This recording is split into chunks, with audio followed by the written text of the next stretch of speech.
दोस्तों, आतंकियों ने ना केवल दिल्ली को निशाना बनाया बल्कि राम मंदिर को भी उड़ाने की कोशिश थी और इसी के साथ-साथ यहाँ पर बनारस और देश के 32 अन्य जगहों को भी उड़ाने की कोशिश की गई। यहाँ पर जैसा कि आप देख सकते हैं दोस्तों, 32 more vehicles were being readied for multi-city serial bomb plan, यानी मल्टी सिटी सीरियल बॉम्बिंग करने का प्लान था देश के 33 अलग शहरों में।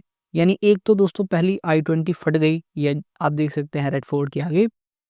पर इसके अलावा भी 32 और गाड़ी थी। ऐसा इसलिए क्योंकि आपको पता है कि जो बाबरी मस्जिद डेमोलिशन हुआ है, अब उसको 33 इयर्स होने वाले हैं और इसी 33 इयर्स पर वो इस ब्लास्ट को करने वाले थे। यानी 33 साल पर 33 जगह बम फोड़ेंगे और उनके इन नापाक इरादों को बस्त कर दिया गया है। और यहाँ इसी के साथ दोस्तों उनका जो प्लान था ना, वो दिवाली के दिन भी था और दिवाली के दिन था, पर उनको इसमें कामयाबी नहीं मिली। क्यों? क्योंकि उस समय उनका हो सकता है कि प्रिपरेशन उतनी वेल ना रही हो, या वो एक साथ पूरे भारत को दहला देना चाहते हो, क्योंकि 1-2 ब्लास्ट तो कर ही सकते थे, लेकिन वो सोचे कि हमें बड़ा कुछ काम करना है।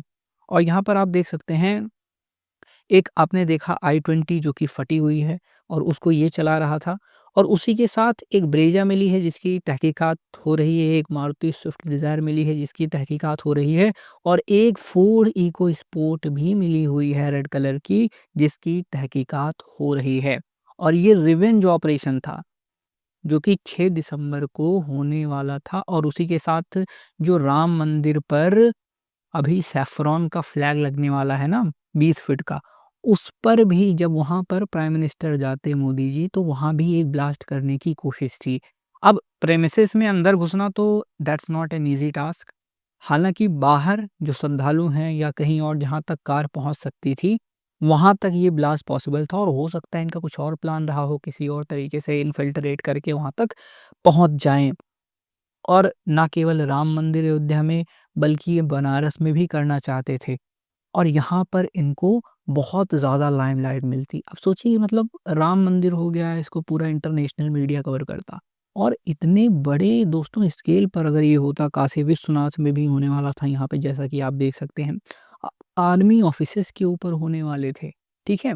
और ये तो केवल दिल्ली वाला जो था ना, ये तो जल्दी-जल्दी में एक मिस्टेक से हो गया, ठीक है?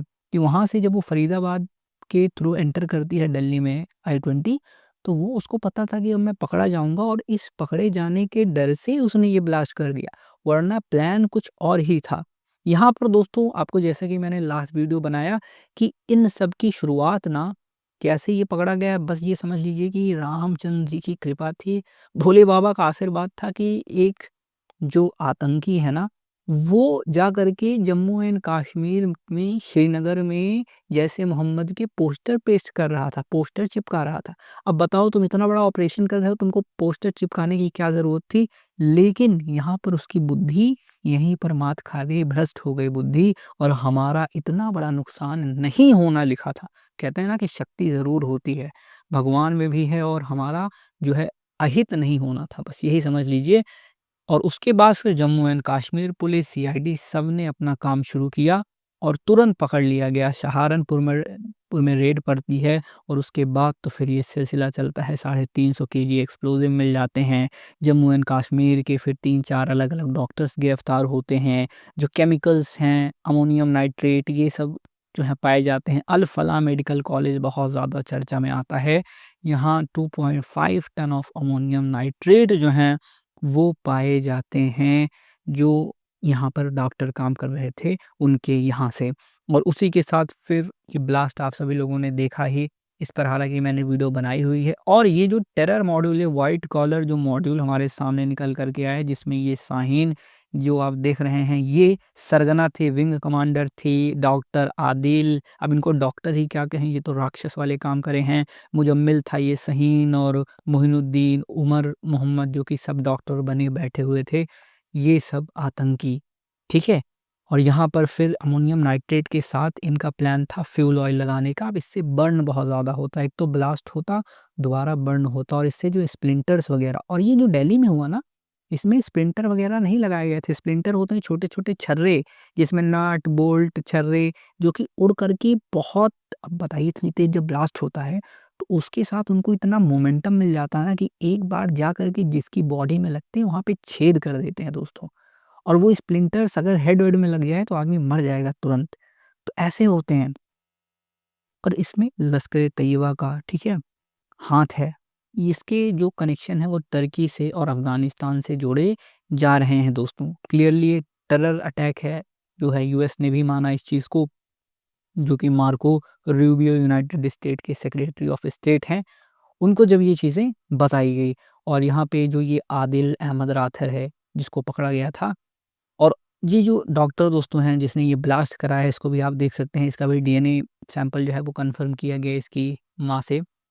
और दोस्तों अब इस पे देखिए धीरे-धीरे और जो रिसर्चेज़ हैं वो सामने आ रही हैं, और यहाँ पर जो इनका एक बहुत बड़ा इरादा था दोस्तों, वो डेफ़िनेटली नाकाम रहा, वरना आप सोच सकते हैं कितनी तबाही हो सकती थी दोस्तों, कितनी तबाही हो सकती थी। आप एक बार अपने आप से सोचिए कि छोटा-सा बॉम्ब जो कि मतलब ऐसे-ऐसे नॉर्मली हो गया, वो एकदम मतलब ये समझ लीजिए कि 10-20% भी नहीं था, जो इन्होंने प्लान किया था। अगर उसमें 30 लोग घायल हो गए, 13 लोगों की मौत हो गई, तो आप समझिए अगर ऐसी 33 जगह अगर कार ब्लास्ट होती और 100 अगर 33 में 10-10 लोग भी मरते, फिर भी 330 लोग मरते, सोचिए। मतलब कम से कम 2, 3, 4 हज़ार लोग तो आराम से इस हादसे में मारे जाते। और अगर बहुत ऐसी जगह, मतलब राम मंदिर हो गया, वाराणसी हो गई, यहाँ पे सैकड़ों की भीड़ होती है दोस्तों, एक-एक जगह 5-5 सौ, 6-6 सौ लोग, हज़ार-हज़ार लोग होते हैं।